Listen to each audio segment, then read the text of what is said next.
ဖိုးချစ်ကိုလေးစားလုံးလုံးအိမ်ချမ်းဝိုင်းကိုရောင်းပြီးတော့3000စုချီမြင်ခဲ့တဲ့ညီမနှစ်ယောက်အားလုံးပဲမင်္ဂလာပါThe Celebrity New Page ကနေကြိုဆိုလိုက်ပါရစေ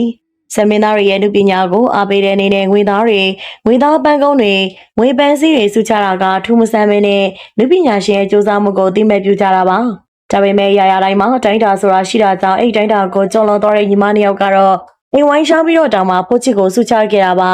နာမည်ကျော်ဆမင်းသားဖိုးချစ်ကိုအားပေးတဲ့ပရိသတ်တို့ကအိမ်ဝိုင်းရှောင်းပြီးငွေကျပ်300တီလာရောက်စုချသွားတာကြောင့်အားလုံးကအံ့ဩနေကြရပါတယ်။နေကိုတောင်ရှောင်းပြီးတော့စုချတာကြောင့်အချစ်လားယူသွမှုလားလို့တောင်ခွဲမချနိုင်တော့ပါဘူး။ကိုချစ်ကိုချစ်ခင်သူတွေက3000ကြည့်ပြီးတော့စုချတတ်ပေမဲ့ဒီညီမနှစ်ယောက်ကတော့ထူကြပါတယ်။ကိုချစ်ကိုစုချဖို့အတွက်မြို့သမီးတူဟာစင်ပေါ်တက်လာပြီးငွေတုပ်ကြီးကိုပေးရခဲ့ပါတယ်။ကိုချစ်ကိုစုချင်းမြင့်ကျင်လုံးလုံးအိမ်ရောက်လိုက်တာဖြစ်ပြီးပျော်လုံးလုံးအတန်းလေးလဲတုံနေပါတယ်။စပွဲမှာစုချရင်30ခန်းရာနှန်းတွေကပုံမှန်ဖြစ်ပေမဲ့အခုစုချသွားတဲ့ပမာဏက3000ဖြစ်နေပါတယ်။စုချတဲ့ပရိသတ်ကနေထိုင်တဲ့အိမ်ချမ်းဝိုင်းကိုရောင်းချပေးရလာတဲ့ပတ်စံတွေနဲ့ခုလိုလာရောက်စုချတာဖြစ်တယ်လို့ဆိုပါတယ်။ဒီလိုစုချတာကိုမြင်ရသူတွေကသူတို့ရဲ့နားနဲ့မျက်စိကိုတောင်မယုံနိုင်အောင်ဖြစ်သွားခဲ့ရပါတယ်။ကိုချစ်ကိုယ်တိုင်လည်းစင်ပေါ်မှာရုတ်တရက်ဘာလို့ရမှန်းမသိအောင်ဖြစ်သွားခဲ့ပါတယ်။အိမ်ရောက်ပြီးတော့စုချတာကြောင့်ဒီညီမနှစ်ယောက်ကတော့ဆိုရှယ်မီဒီယာတခင်မှာဝေဖန်ခံနေရပါတယ်။လူတစ်ယောက်တွင်နေစရာအိမ်ကမရှိမဖြစ်လိုအပ်ပြီးခိုးလုံရဖြစ်တဲ့အိမ်ချမ်းဝိုင်းကိုရောင်းပြီးဖြောပြရေးဖြစ်တဲ့ဇမင်းသားတယောက်ကိုသွားပေးတယ်ဆိုတာကြောင့်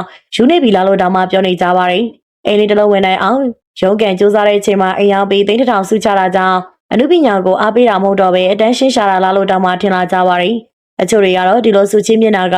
တကယ်စစ်မှန်မဟုတ်ဘဲနဲ့ဇက်ဖွင့်နေမယ်ကြည်အောင်လူပြောများအောင်ဖန်တီးထားတာလို့ပြောကြပါတယ်။ပိုင်ဆိုင်မှုအလုပ်ကိုပုံအောင်ပြီးတော့အိမ်ကိုပါကြောင်းပြီးစုချတာကြောင့်တကယ်အားပေးတာမဟုတ်ဘဲနဲ့ဆုံးရောက်တယ်လို့လည်းမြင်ကြပါတယ်။ခိုးချီကိုခဏတာပြုံးနေတာကိုမြင်ကြရုံနဲ့အိမ်ကြီးအောင်ပြီးစုချတာကိုတော့အရန်အံ့ဩကြပါတယ်။ဒီညီမနှစ်ယောက်ကတော့ခိုးချီကိုရင်းတွေကအားပေးလာခဲ့တာကြောင့်အိမ်ကိုရောက်ပြီးစုချင်းမြင်ရလဲမနဲ့မျောကြောင်းဆုံးဖြတ်ပြီးသားပါ။အရင်ကခိုးချီကစုချင်းမြင်ခင်ရရင်အရန်ပြောပေမဲ့အိမ်ရောက်ပြီး3000လာပေးတဲ့အခါမှာတော့မပြောနိုင်တော့ပါဘူး။ခိုးချီကသူ့ကိုချစ်ခင်အားပေးရုံနဲ့ကျင်းတဲ့သူဖြစ်ပြီးတော့ဘဝကိုဒုက္ခရောက်ခံပြီးအားပေးတာမျိုးကိုတော့သဘောမကျခဲ့ပါဘူး။အချို့တွေကတော့ခိုးချီကိုစုချင်းမြင်တာကလက်ကားမဖြစ်ဘူးလို့ပြောကြပါတယ်။ဒီဝေတွေက၎င်းဖြစ်ပဲလူတန်းတဲ့ကိုရောက်မှဖြစ်ပြီးတော့ဖိုးချစ်တွေတစ်ဖက်တစ်လမ်းကနေပါရမီဖြစ်ပြီးရလို့ဆိုပါရယ်ဒီညီမနှစ်ယောက်ကတော့အိမ်ရောက်ပြီးတော့ငွေထုတ်လိုက်တဲ့စင်မော်တက်လာခဲ့ပြီးနောက်ဆိုရင်မင်းသားကိုမျက်နှာလိုမျက်နှာရဖြစ်ချင်စောနဲ့မြေရောင်ကာရောင်ကျွေးတွေယူပြီးစူချတဲ့သူတွေထပ်ပေါ်လာနိုင်ပါ रे အနုပညာရှင်ကိုချစ်ရင်သူရဲ့အနုပညာကိုအားပေးလို့ရပြီးတက်နိုင်တဲ့တိုင်းတာတွေကနေ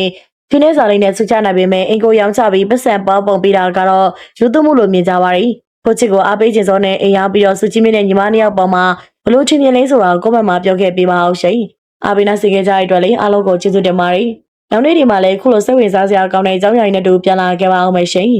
ဒီနေ့တော့လောက်နေပဲနှုတ်ဆက်ခဲ့ကြပါတယ်အားပေးနာဆင်ခဲ့ကြတဲ့ပရိသတ်တယောက်ချင်းစီတိုင်းကိုယ်စိတ်နှလုံးရှင်လန်းချမ်းမြေ့ကြပါစေရှင်